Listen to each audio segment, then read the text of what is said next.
Hello and welcome to the Reasons I'm Broke podcast, bringing you the reasons we're broke, ranging from comics, movies, TV, video games, and more. I'm Kelly. And I'm Daniel.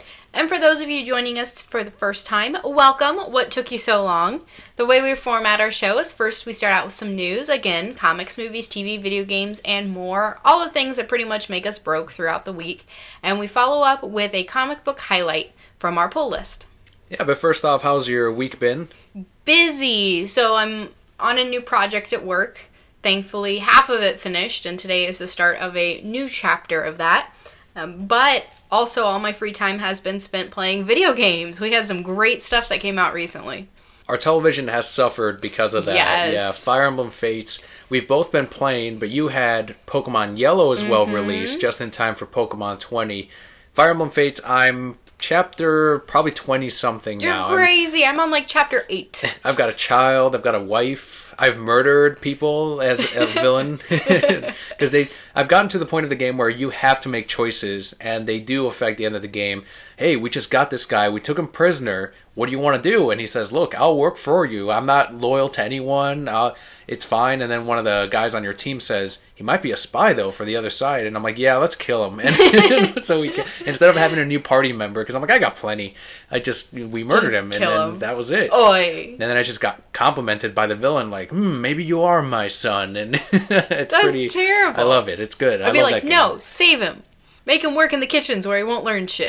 No, he goes with you at the party. Or you never bring him out to the maps then, would you? No, I just leave. I mean, he probably still learns Just fucking kill him. No, because then I'll have on my conscience, like, oh, I killed that guy. Maybe he was super strong. You don't know. What was his name? I don't know his name. That's how much I didn't care about this character. I just got rid of him. He's like some... he's probably like the guy I'm marrying in my game. No, he's like some pirate-ish guy. We captured him and... Cool. Lame. Got rid of him. Terrible. Anything eventful happened on your side of Fire Emblem? I'm not really that far in it. I think, like I said, I'm like chapter 8 or 9. It's still a really, really fun game.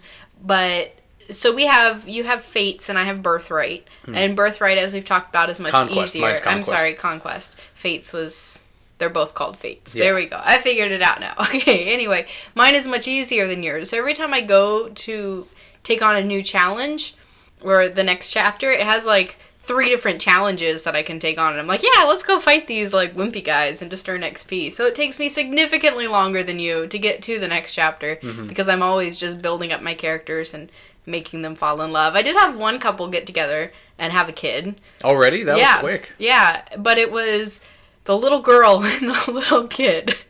Well, that's how you were going to pair them up anyway, right? Well, I was going to pair them up too, but I'm like, oh, you're both kids. Why are you having a kid? This is really weird. It was very uncomfortable. I paired up one of the young village girl and then this older big tank guy that you meet, just because her stats are going to be so high. And it's similar to the reason I married mine, is both our stats are so high, so I married her and then we made like this super tank baby. She's going to do the same with hers, except she's a merchant now because she went up a level. And he's still a knight or armored knight, whatever they call him. And once they have... But their conversation is really awkward. You can tell they didn't ever expect them to be together when they were doing this game. They're like, just put whatever dialogue together. These characters don't really click. But I'm going to make them click, and I'm going to have them make a kid, and I'm going to have another tank character that's going to be running around. That's horrible. It's a terrible reason for people to get together. I paired her up with the other little kid, because I'm like, they're both about the same age. It's fine. That's not too creepy. It works out. And they were very sweet. She was scared, and so he made her like a secret talisman or something. I don't know. And they fell in love. And then my guy... I think clearly we were supposed to be together in the game. But I didn't even look, like, when I pair them up, I don't even look to see, like, what pluses go up or whatever. I'm just like, we're cute together. Go ahead. Did I tell you about my wife? Her name is Effie, and she loves eating. Like, she's really strong, and she's got these huge muscles, and all she does is eat anytime you talk to her. So when you finally propose to her, you bring her this giant meal, and you give it to her, and you're like, look what I made for you. And she goes, oh, this looks delicious. And she starts eating it all. And then he's like, no, wait. And then you hear a crunch. And she's like, oh, what was that? And he says, oh, well, I guess I can ask you now. I put the engagement ring in the food, and I was going to ask you to marry me, and you were supposed to discover it, and then, but she bit into it so hard that the stone cracked in half. Oh, man. She does marry you, but what you end up doing is they end up taking that stone that she cracked in half, and they make 2 rings out of it, and you each wear one. So it's kind of sweet, also. That's not sweet. That she almost ate the ring. She's such a pig that she ate her engagement ring. And she cares about me so much that she's worked on a hug that isn't bone breaking, because that's how muscular this lady is. You know what? I can't with you. I'm so confused. And we have the best child. I'm so confused.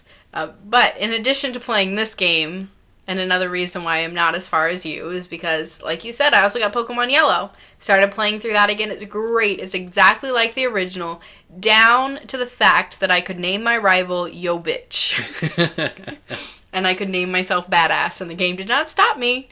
But I stopped myself, and I went back and I changed it. So what's the benefit? What's it sound like when characters talk to you? Or when they talk to your rival? Well, they'd be like, hey, Badass. Or Professor Oak would be like, oh, this is my grandson, Yo Bitch. And it would be great. And then when you go to click on, like, gyms to see who's beaten it, it would say, like, winners, Yo Bitch. It would be perfect. So you ended up winning that bet in the original Red and Blue, Missing No, and all the glitches, the Mew glitch, all of that is in the game. They kept it exactly the same. I told you. You didn't believe me. But you can't move Missing No. You can catch it just the same, but you can't move it over to Pokemon Bank. That's fine. Nobody cares. When you try, people have tried, it just doesn't show up at all in your party. My idea was it should have been a Porygon, because it's already the glitch Pokemon. So when you try to move it over, it turns into a Porygon. I think that would have been a neat idea, but instead they just didn't count it. They're like, yeah, this doesn't even matter. Just keep it in here. Make people happy. And I'm so happy it's there. The only problem is it's not in yellow version, because they did fix it when they made yellow. How far did you get in Pokemon Yellow? Oh, not very far. I think I got to Viridian, and then I went back, and I got my Pokedex, and now I have to go talk to that man who teaches me how to not catch Rattatas. So you haven't gotten to... In Misty's town, you get Bulbasaur. Yes. Do you remember where you got Squirtle and Charmander? I think you got Squirtle when you got to No, not Celadon. Saffron? No. The one with Lieutenant Surge. Vermilion? I think it was Vermilion, yeah. I think that's where you get Squirtle. That's a sad story, too. It's like somebody's like, I don't even fucking want this Pokemon anymore. I don't know, something like that. I don't remember where you get Charmander, but it's pretty early on in the game, too. Because I remember I had, like, all 4 of the quote-unquote starters. I mean, I conclude Pikachu as a starter. It is a starter. I mean, you start off with it in this game. So yeah, I had all 4 of them, and they were, like, massive by the time I got to the Pokemon League, and I'm like, yeah! Oh, my fucking Pokemon! I'm like, Ash, for reals! So your team in Pokemon Yellow is basically what Red has in the future games. You've Pikachu, Venusaur, Charizard, Blastoise, and then in the other games he's got a Snorlax, and in one of the versions, whatever evolution you didn't pick, I think he has an Umbreon or an Espeon. Mm-hmm. But then in the Black and White series, he has an Executor, I want to say, or maybe a Persian. Something a little offbeat. Right. Might be a Pidgeot. I think that's what it is. Oh, well, I had a Pidgeot, so perfect. I just never had a Snorlax. I get a Lapras instead. Yeah, so that's the one you chose. Or a Dragonite. You taught that one Surf instead of Blastoise?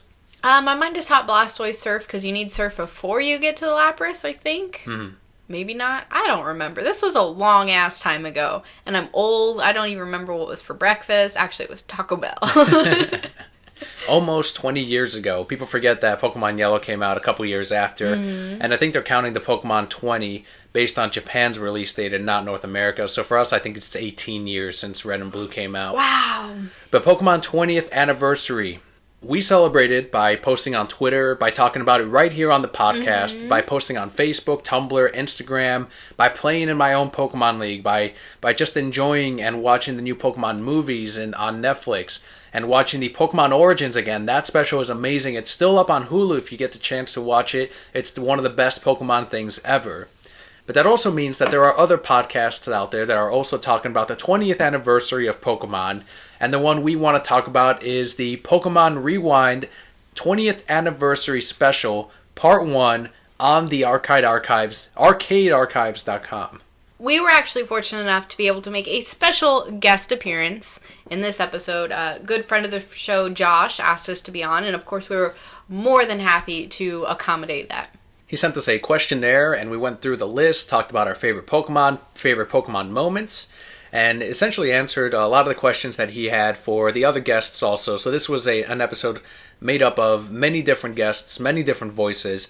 Definitely check it out if you want to hear our guest appearance on there. Once again, it's the Pokemon 20th Anniversary Special Part 1 at www.thearcadearchives.com. And of course, Pokemon couldn't just end their 20th anniversary with releasing a game. Releasing 3 games. Releasing 3 games, I apologize. They had to announce another 2 games. Yeah, no, this is another direct that went up a day after we recorded, so I was like, son of a bitch, of course, I have to put it in next week's.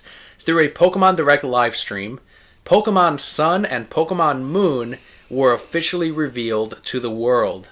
Pokemon.com has stated these games feature a new world, new Pokemon, and new adventures to discover.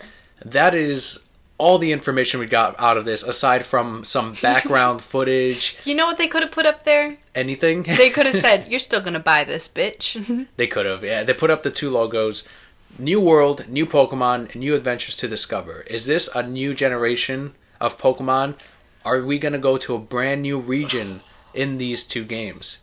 I hope there's not new Pokemon. I can't keep up with the last 700 million Pokemon that we have. And you'll be saying that when it's over 1,000. You're like, I hope there's not new ones. I can keep up with the 1,000. The last 1,000. I think, yes, I think we will see some new Pokemon. I don't know if it'll be an entire new generation, but I think we will see some new Pokemon. I think a new world is pretty cool. I'd like to discover a new land. I'd like to still go back to our old ones, but I guess they just re-released them for me, so there we go. One of the rumors to Pokemon Sun and Pokemon Moon is because it connects so much to the older games, even the Virtual Console ones. Mm-hmm. I think this is wishful thinking, but people are saying that you'll be able to visit all of the old regions. That would be amazing. All the way back to the beginning. You know what they could do so easily? Make all those old regions DLC, $5 a pop. $10 a pop. We would buy them all. They could do that. Another one is that they're saying is you'll go back to X and Y's world. No. So in some way, you go back to an older region and go through another 8 gyms and another set of Elite Four members. I still think they should just make it all of them. $10 a pop, you're going to get another, what, $50 out of these guys? Twice if they get both versions, yeah. The games will release this holiday season and will be available in 9 different languages for the first time ever. To further connect with the classic Pokemon Red, Blue, Green, and Yellow, Nintendo will make it possible to transfer your Pokemon over from these Virtual Console versions to Pokemon Sun and Pokemon Moon. Do you know why this is genius? Because older players are going to play this now. Yes, the first geners that were talking about how all the new Pokemon suck, it's only the original 151, even though many of the Gold and Silver Pokemon were invented at the same time as the 151, but because I recognize 151 from the original games that I played, I'm only counting 151. Those assholes are now playing Virtual Consoles versions of their original games. They're getting back into it and they're saying, yeah, this glitchy ass slow Pokemon with the limited mechanics, no abilities is what it's all about. This is the good game right here. And then if they want to continue their journey, Nintendo said, hey, we've got this Sun and Moon over here. If you want to transfer your Pokemon over and continue. They got those guys on board now because they want this game to continue. They want the adventure to continue, especially after they just went on a nostalgia trip through the old games. They want to see what's new. For way too many hours, because that game is fucking tough. Takes forever to level up your game. The grind is ridiculous. It's easier in Pokemon Yellow, but in Red and Blue, I mean, those could be the worst games in the series. No. They could be. I mean, it's pretty broken. But beyond that, how long it takes you to walk everywhere. You don't have running shoes. No. You don't get the bike till much later. Till way later. I'm starting and I'm leaving my town, and I'm like, okay, and I'm still holding down the B button thinking I'm gonna go faster, and it's like, nah, bitch. You're gonna go so slow. And even for gamers that are picking up these older games just to relive the memories, as you've still been buying the newer games and you're going back and playing the older ones, you can transfer over a surfing Pikachu from Yellow over to the newest games. This is exciting. All your party, your Venusaur, your Charizard, your Blastoise, all in Pokemon Moon and Sun. That tells me, one, that those older Pokemon are probably not going to be as available in those games because they're saying, get the Virtual Console version and then you can transfer them over. That's how you're going to make those available. They'll have their new Pokemon. They'll have some from X and Y mixed in there. And then with your new region, you can bring your team over and defeat a whole new set, a whole new world with the classic stuff. I can defeat all those stupid-looking new Pokemon with my old-ass awesome Pokemon and be like, yeah, suckers! There'll be some cool Pokemon in the new generation. There's always cool Pokemon in the new generation. What was the cool Pokemon in the last one? Halucha was fucking amazing. I love Halucha. I mean, I'll give you him, but name another one. Chandelure was amazing. Lame. I love Chandelure. Don't like it's him. the greatest. The Mega Evolutions. Don't like them. Were I great. hate Megas. I hate Mega You don't like Evolutions. any of the Mega Evolutions? I don't like any of the Mega Evolutions. None of them. Did you see what they did to my poor Gyarados with his Mega Evolution? Yeah, you got even more badass. No, looking. he turned into like a fat thing. A bigger dragon is what he turned into. He just got fat. What about... Okay, so Halucha's awesome. What about the Mega Lucario? You like Lucario, don't you? No, I hate Lucario. I've never liked Lucario. Do you not know who I am? Yveltal? Is he kind of cool? Who? Do you like the big, dark... The one from Pokemon Y. Oh, the one on the Y-looking cover. thing? Yes. No. I don't like him. Greninja is amazing. I don't like Greninja. How do you not like Greninja? I don't like Greninja. I think you're just not because liking it. you like frogs and every Pokemon that looks like a frog. You're biased because it's a new game. I didn't say that. I'm just saying I don't like them. I'll be enjoying Pokemon Sun and That's Moon. fine. You can stick with your Virtual Console version. And I'm getting Moon. Oh, so you are getting the new one. Well, I didn't say I wasn't getting them. I just said I wouldn't like it. I'm going to play this, but I'm not... You sound like a nerd rager. Yep. But I'm not going to like it. Am I the nerd rage reaction of this week? Basically. With the Pokemon world, there's no boundaries. When it's something you really, really like, you're going to nerd rage no matter what. Yes. Especially like me with Batman the Animated Series. Anytime they get someone new that's not Kevin Conroy, I'm immediately against it, even though I haven't even heard the voice actor. I'm like, why didn't they get Kevin Conroy? What was he doing? What was going on? Is he sick? So, speaking of Nerd Rage Reaction, we have an official one from online. Mm-hmm. Nerd Rage Reaction is when Kelly and I look through the internet, look through the stories, and find a comment from someone out there. We will not name them, but you can go out and look for them yourself. But the Nerd Rage reaction this week comes from someone who's not as happy about Pokemon Sun and Moon. It's hard to have any reaction other than yawn. A holiday 2016 3DS release? When else would they put it out? When else can you put out a game that it'll sell millions of copies, aside from right before the holiday season? I like how he asked when it was coming out, though, because clearly he's wanting to buy it. Yawn, so when? When is it? I was yawning because I was tired. I am really excited for this game. Even before the official reveal of Pokemon Sun and Pokemon Moon, we got to see the logos ahead of time. NeoGAF user Trevelyan. I can't even. I think that's a Pokemon. Is it Trevelyan? Is it a Pokemon, really? No, it's not. Oh, okay. Trevelyan 9999 verified himself with his leaked information for Pokemon Sun and Pokemon Moon. He put out the logos ahead of time, talked about the copyright issues that they had with these two games, what the game would be about, the codename for it, which was Rainbow, and that was correct. Is it they can't copyright the Sun and the Moon? I'm confused. Well, Pokemon Sun, Pokemon Moon, copyright the logos, copyright the titles. Mm-hmm. They've done this before with Emerald. There was one called Delta Emerald that they recently copyrighted about a year or two ago. So people were anticipating Emerald to be the new game for this holiday season and have it be like the Pokemon Crystal. It is what yellow was to red and blue. Well, Crystal was to gold and silver. What Emerald was to Ruby and Sapphire. That is what Delta Emerald will be. So they just copyright all these titles, even though there's not going to be a game for them. One, to throw people off. I would do that same shit too. Pokemon Shitstorm. They did a copyright Pokemon Gray also, so people were expecting that to release. But it is just to throw people off. And two, they can keep their options open in case they do want to do something with that title. Right. And so someone out there doesn't just make their own Pokemon game with that secondary title to it. But with this information that this person gave us, they also reported that the Nintendo NX would release this year along with Zelda Wii U as a launch title. I didn't even know that the Nintendo NX was something. You didn't know Nintendo had a new system coming out? No! I mean, I always assume it's coming out. The rumor right now is that it's going to be what people expected the Wii U to be. Okay. When I worked at GameStop and I was trying to sell the hell out of this Wii U, people were confused. And number one, I was fighting the title the entire time. parents came in and I said, hey, we're taking pre-orders on the Wii U. Just a heads up, it's coming out, just in time for the holiday season. $100 down, $50 down, whatever it was at the time. And they were completely confused even after they released it. They said, is this a peripheral, an add-on to the Wii? No, it's actually a whole new system. But they're only showing the controller. Is that the controller you buy for the Wii and then that's the new system? No, they're showcasing the controller because that's the thing that makes this one different.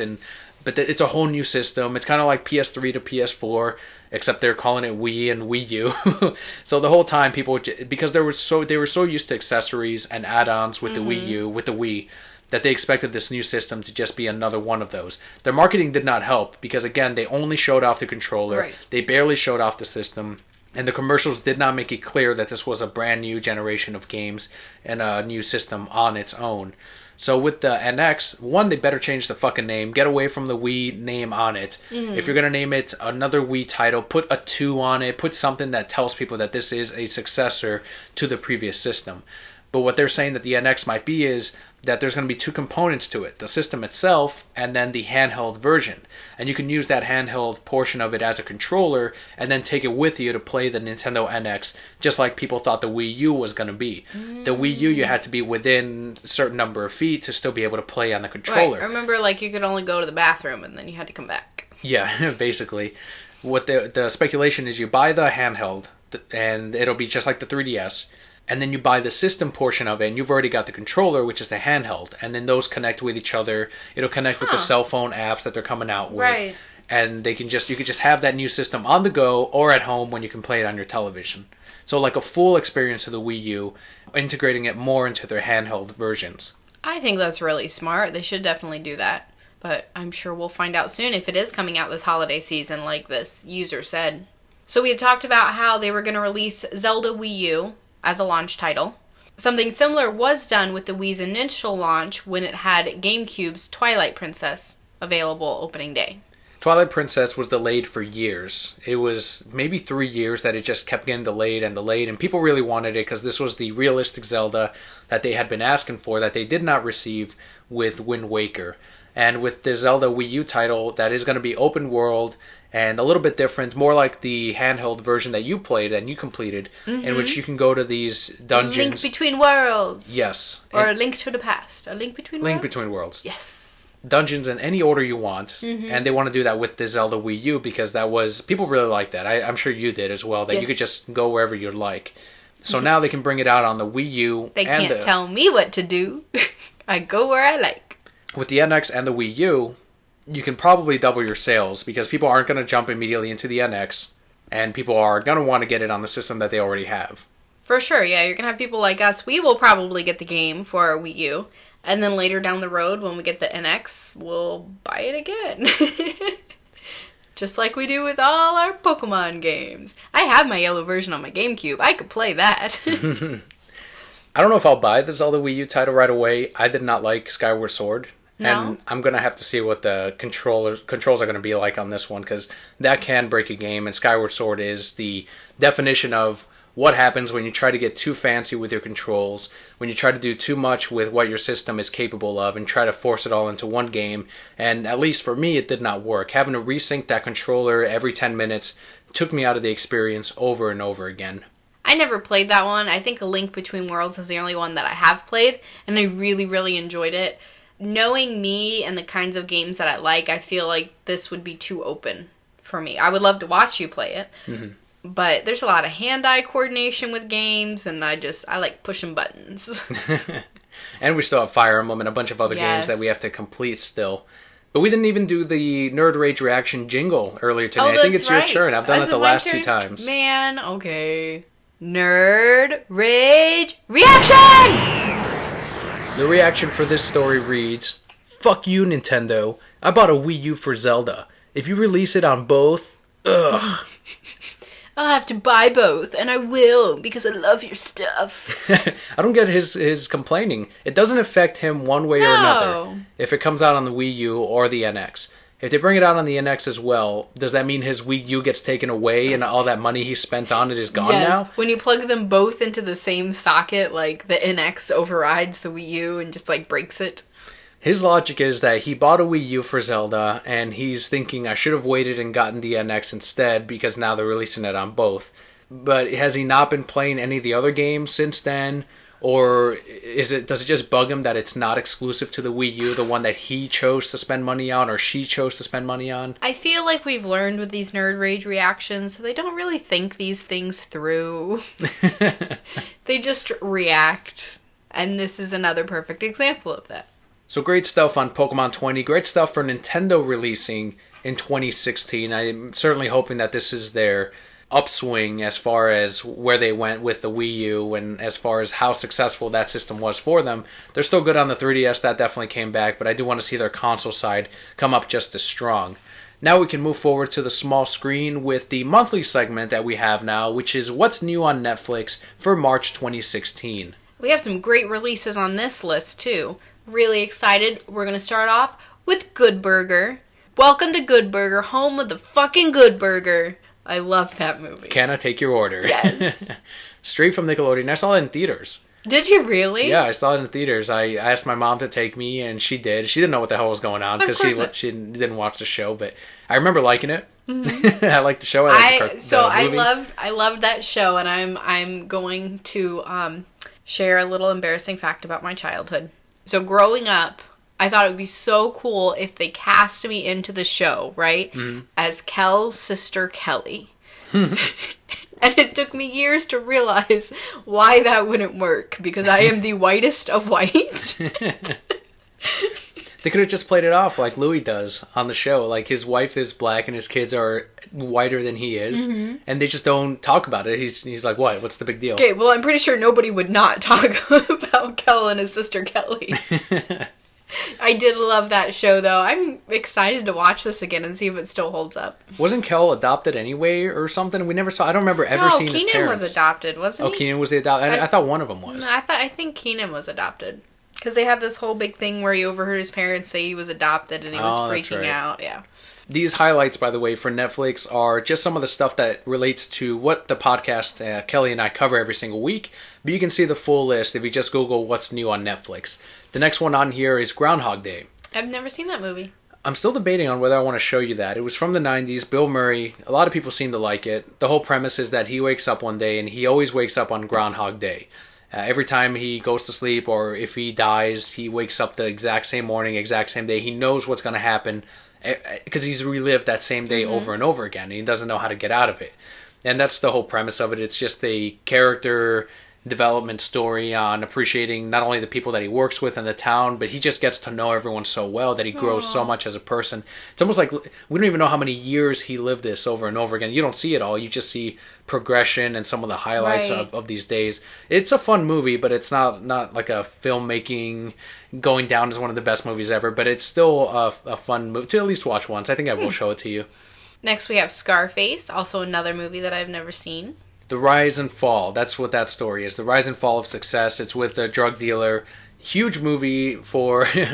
even in high school, I started seeing a lot of Scarface shirts all of a sudden. I don't know if they just reached that age where enough people were seeing it or rewatching it, but it's not a bad movie at all. It's a good example of what happens when you have absolute power and when that all catches up to you.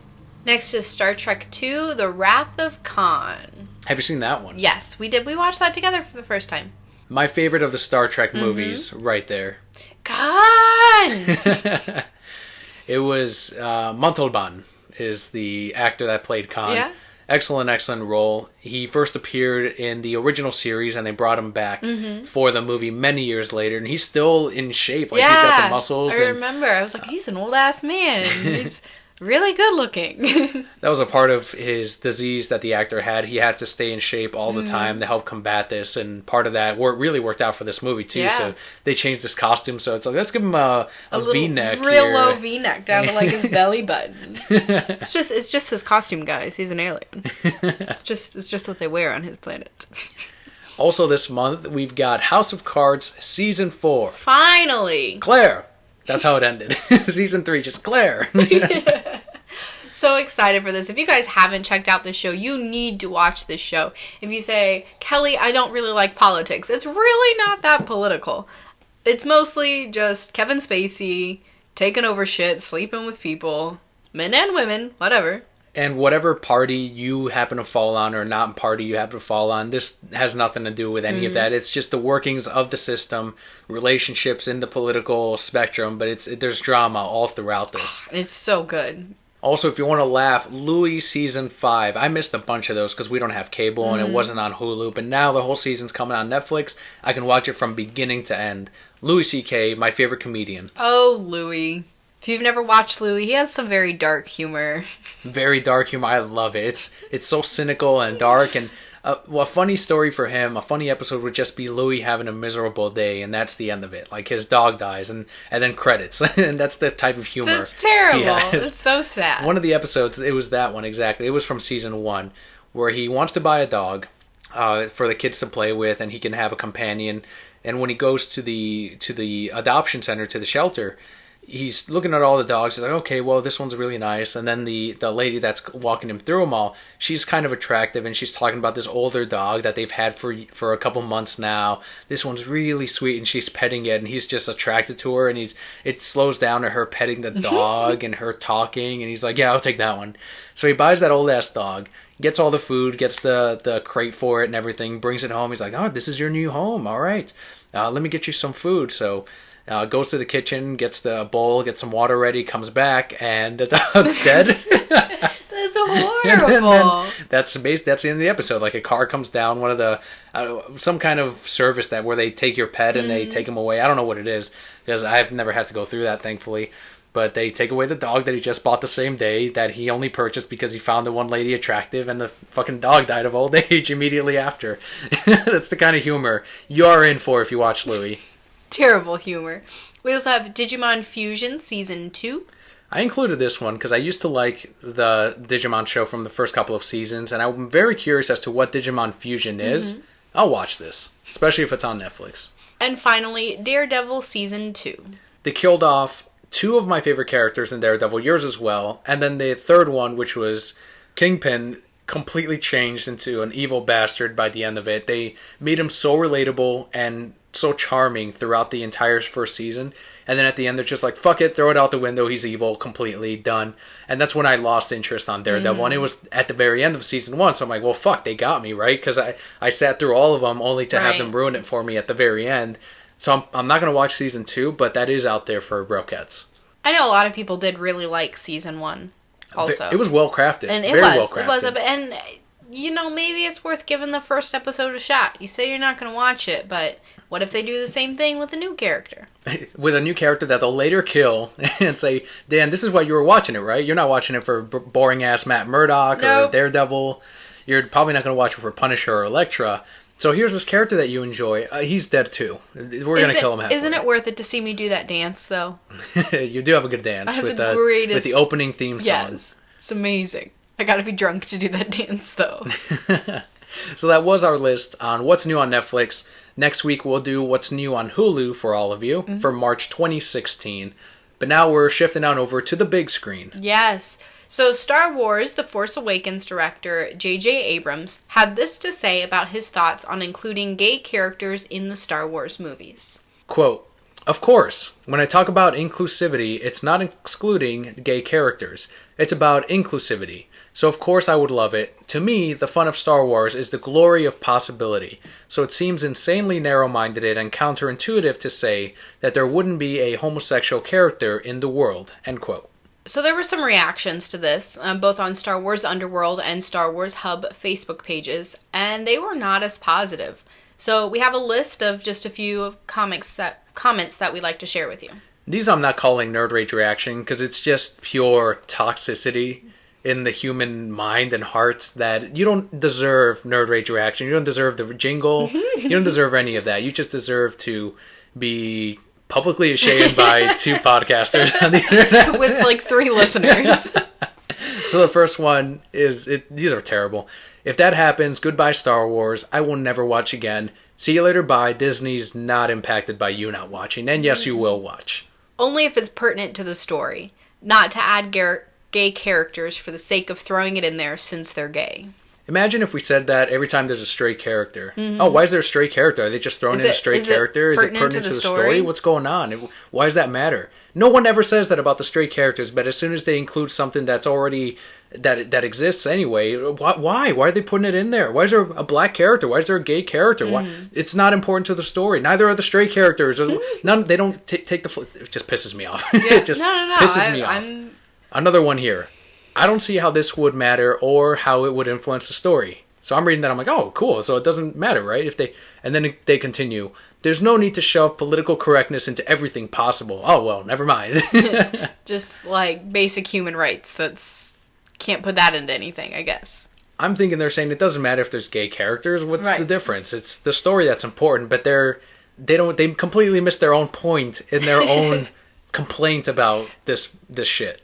And the last one we have is, oh yeah, here we go, folks. Star Wars Episode 14, Brokeback Empire. Well, at least my childhood wasn't queered.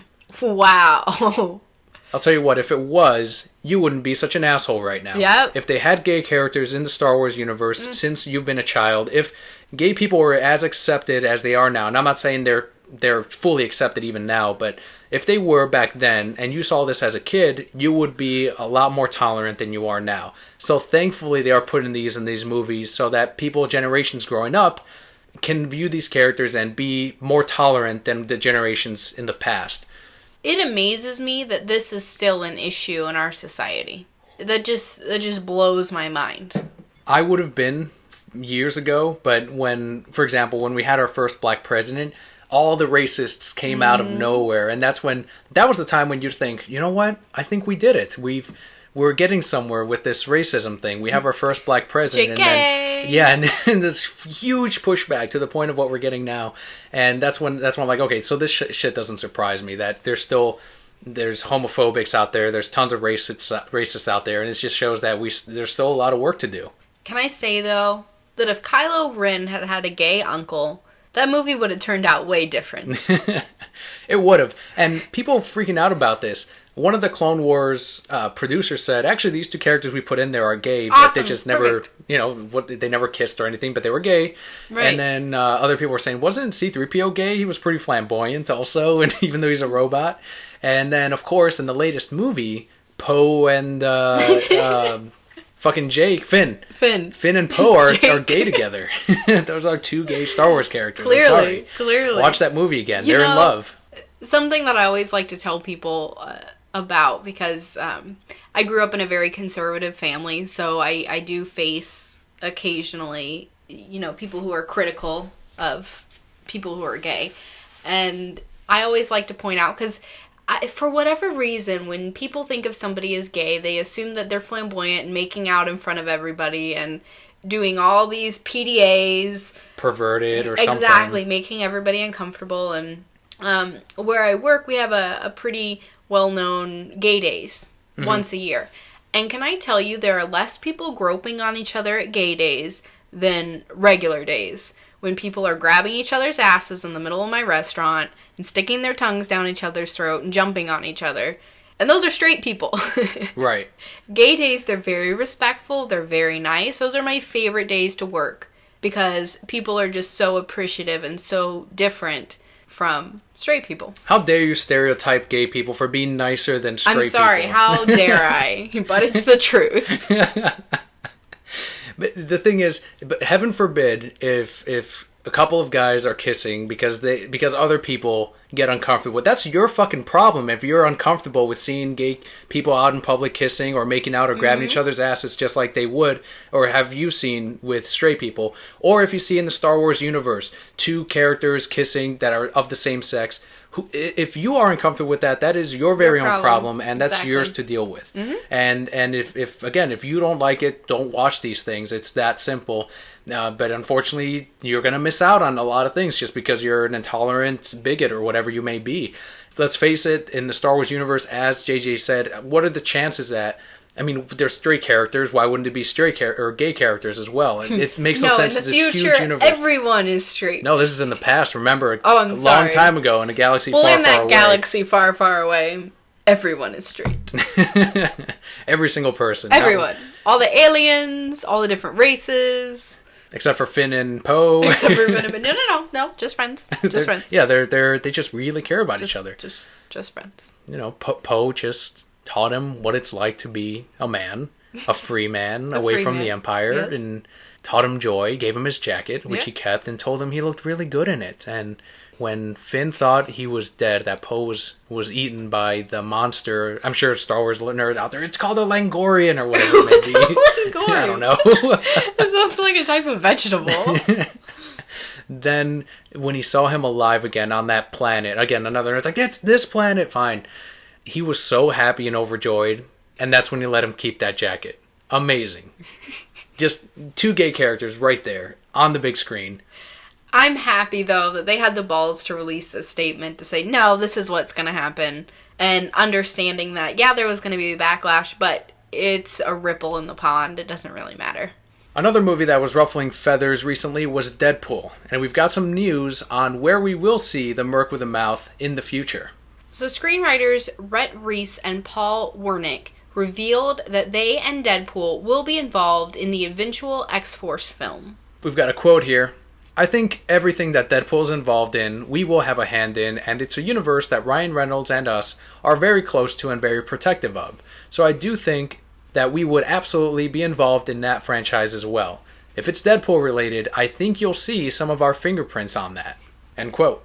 Ryan Reynolds has recently stated that X-Force is a priority for Fox now that Deadpool is a hit. That's the big deal right there. Deadpool is a hit, so immediately Fox, and they should, put him in everything we have. He's the new Harley Quinn. What's that X-Men movie? Put him in that. What's the X-Force movie you guys wanted to do and we just laughed at? Yeah, we'll do that now. Let's just bring that in. How much money do you need? Here you go. Here's some of the Deadpool money that we made from that.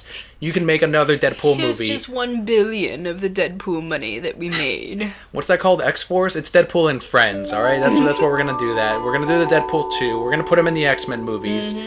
Everywhere. That's what they should be doing. Keep these screenwriters on here. Tell the guys, make it funny. This is what people liked. How much do you need?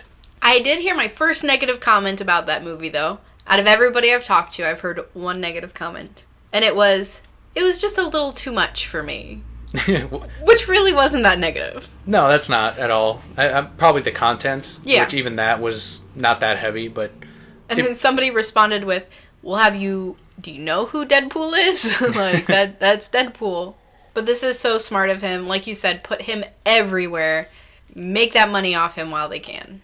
Would you want to see the X-Force movie, which would include Cable, which he already hinted at, well, I guess that's a spoiler right there, with Deadpool, but if you see Cable, are you familiar with any of the other characters either? Nope, not at all. And I wouldn't go out and see it just because Deadpool's in it. I know a lot of people would, which is another great reason they should put him in there, because people are going to see it for him and then get attached to the other characters. Right. I'd have to see, once previews come out, trailers, if it looks like something that I'm interested in before I would make the decision on that. I've had people talk to me about the movie Deadpool and how Colossus is so much different than the X-Men universe version of Colossus.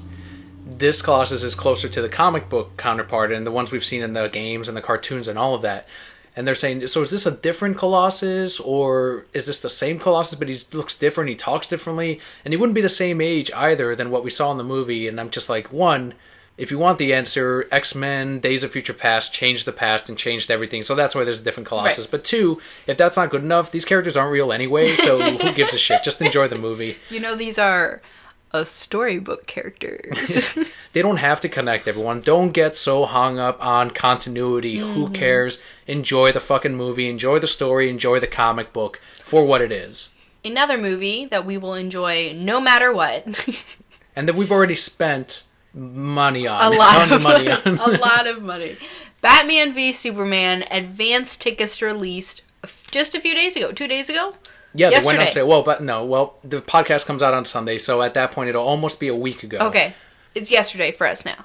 Batman v Superman tickets. Go out and get those if you want. If you want. Just go out and get them. Well, look, it's not going to sell out. I'm going to tell you this. It's not going to be Star Wars didn't even sell out, and people they bought those tickets months in advance, and they're like, I got mine. Did you get yours? They sold out. They did not sell out. You can go in, walk in the theater, and buy Star Wars tickets and watch it. And this is not going to be a Star Wars episode, as big as Star Wars Episode 7. However, if if you're like us and you want to see more from the world of the DC universe, buy your tickets ahead of time. We did. We got one for thank goodness they don't do midnights anymore, that they do the 6 o'clock, 7 o'clock showings. That way you're not out late. Not that we wouldn't be anyway, but this is more options for you. But we're old now. We're old now, and we don't want to be packed into one showing of midnight. You split up the crowds. You have one at 6, you have one at 7:30, you have one at midnight, and then the next day you have the rest. So you split up the crowds into 3, which makes it, one, easier to find the seat, easier to get tickets, and easier on people's schedule as well for them to choose whichever one they want to go to. So on our end, yes, the earliest one possible. 1, we want to see this as early as possible. 2, I probably have to work the next day, so... I'll probably be working that day and the next day. I couldn't get it off, but I was like, listen, guys, you're going to schedule me to open? Because I got to watch Batman kick some ass. And they're like, oh, okay, we understand. Yeah, that's important. I'm like, damn right it's important. Even if this movie somehow ends up being awful and we don't like it, we will still see it several times because we know there's going to be clapping at portions and we're going to miss a line right afterward. There's going to be a quick line that we maybe didn't understand the first time. And even just watching a movie the second time, you appreciate it on a whole different level. Right. You can sort of see, once you know the whole picture, how it's all built together and how it all flows when you see it the second time. So if anything, to, I guess, view it more accurately and to catch all the Easter eggs in Batman v Superman, we'll be watching it at least 2 times. When we do watch it, though, of course, we will have a spoiler-filled review for you guys. We will definitely specify that it is spoiler-filled because we don't want to ruin this for anybody. That's why you're taking the whole day off. You don't want anybody to ruin it for you. Yeah, I requested this day off almost a year ago for March 24th. And, no, I just did 24th. March 24th for that midnight launch. Because the last time I didn't, Guardians of the Galaxy's post-credit scene was ruined for me because some asshole read it on Reddit and decided to tell the world about it while they were out and about in person. So guys, that does do it for our news this week. Kind of a short week. I'm sure all the news will come out tomorrow and Dan will be upset again. We do have a comic book review for you this week from DC Comics. But first, our Patreon shout-outs of this week. This week they go out to Alexander, who's at Swordfish Show, or purpleswordfish.com, and Christopher from Twitter at The Irish on Fire. That's right, both on Twitter at Swordfish Show, at The Irish on Fire. Huge thanks to Alexander, huge thanks to Christopher. Alexander has the Let's Plays that he does on purpleswordfish.com, and make sure to follow Christopher, who's a huge support to our podcast as well as to many others. We also want to give a special thank you to decalavenue.net. They supply us with personalized decals for our Patreon supporters, depending on which bracket that you are supporting us from. If you want your Patreon shout-out for as little as $1 a month, which equals out to 25 cents an episode if you just listen to the podcast, you too can get your shout-out every single month. If you have a Twitter handle, we will promote it right here on the podcast and ask other Brokettes to follow you so you can all communicate and get closer together as one big Brokette family. At the $5 mark, after 3 months of supporting us there a month, then you get the special decals from Decal Avenue, as you mentioned, as well as a shout-out. And then at the third reward tier, which is $15 a month, if you have an event coming up or you want to be heard on the podcast, you can submit your very own shout-out on the show, and we will put that out every single month as well. And each month it can be something different if you'd like, if you just want to give feedback, if you want to say hi to someone, if you have an event or some kind of contest that you're running on your end, if you want people to follow you on your own special Facebook page or Twitter, you can include that too. All the details are at patreon.com/thereasonsimbroke. We are $2 away from hitting our first goal. Woo-hoo! We do always want to specify though, guys, our podcast will always be free. The best thing you can do is leave us a review, comment, talk to us on Twitter. That's why we do the shows, to communicate with all of you. Hey, this is Brock from Pokemon. And James from Pokemon. And you're listening to the Reasons I'm Broke podcast, which is one of my favorites. Why? Because so many girls listen to it. Which is unlike me, because no girls listen to me. I don't know what you mean. All the girls listen to me, especially Jessie, though she still has yet to help me capture Pikachu. And now we've got our comic book highlight of this week. It is The Dark Knight 3, number 3. This is written by Frank Miller and Brian Azzarello, with art by Andy Kubert, and the colorist is Brad Anderson. This isn't the issue that got delayed. Number 4 is the one, I believe, that will be coming out late. They will have a one-shot issue of the Joker and how he murdered Jason Todd. coming out, at least in the world of the Dark Knight universe. But with this one, it is the Supermen, the people of Krypton, the Kryptonians, unleashed on Earth. Tons of Supermen out there, essentially. The power of Superman unleashed and trying to take over Earth, and all that is there to stop them because the world leaders aren't doing shit. The UN isn't doing anything. Are just Batman and Superman. Although I think Superman might be stronger than these Kryptonians.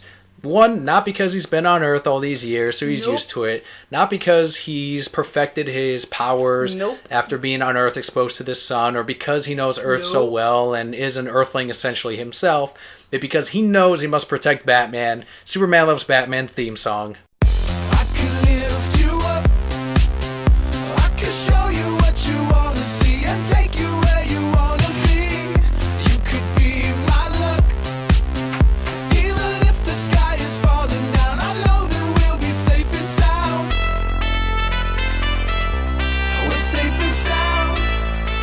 All that love he holds inside for Batman, that just makes him stronger.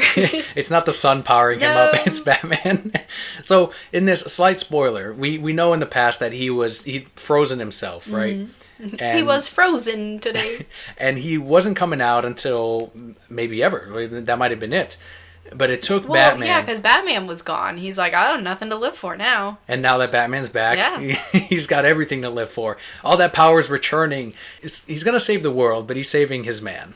Well, yeah, pretty much. That's one of my favorite parts. That's probably my favorite part of this whole book is when Batman's trying to break him out, and he's like, we need you. I need you. And then he's like, I'm going to try so hard not to, listen to that, because I'm just going to stay frozen. Maybe he's mad. Maybe Batman said something hurtful. He's being a woman about it. You were saying he was playing hard to get yes, too, right? Pretty much. For a whole 2 seconds. Yep. And then the lady's like, forget about it. We don't need him. And he's like, I'm here. I'm sorry. I still love you too. I've always needed you. I mean, what do you mean, my people? What's going on? People Kryptonians, huh? People? Gotta go stop them. So far, though, this is a great series. We definitely recommend that you pick it up. I think it's a wonderful addition to the original Dark Knight that we had before. It's available in collected edition. There's all kinds of variants out there if you so wish, or you can wait until the inevitable hardcover and softcover releases, which will put all of these together. If you're worried about how it fits into the rest of the Dark Knight universe, worry not. We're 3 issues in. I'm very confident to say that, one, the artwork is beautiful. It complements the comic. It's gorgeous. It fits into Frank Miller's world. The writing is great. We've got a really real threat, and it connects back to The Dark Knight Returns, so that was really smart. I think this is going to be a really cool miniseries. And with that, we do come to the end of our podcast this week. Thank you guys so much for listening. You may all be asking, what do I do now? I've just listened to this great show. What should I do with my life? Because it's over. I'm just going to stare out the window. But you guys can head on over to Twitter at ReasonsI'mBroke.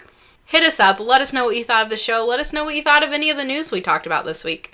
You did not have a laughing hissy fit this week. I didn't. I held it together. Did it just stop a few minutes ago, right before we were recording? Yeah, right before I composed myself, right before we recorded. Emperor Palpa Kelli can stop laughing whenever she wills whenever I want. Stronger than a Green Lantern, possibly. That will would make you Emperor Palpa Kelli, Guardian of the Universe. It wouldn't be you would knock all those Guardians out of the way. I would. And it would I'd just be like, Palpa Kelli. Out the way, bitches. You'd be sitting on top of the battery.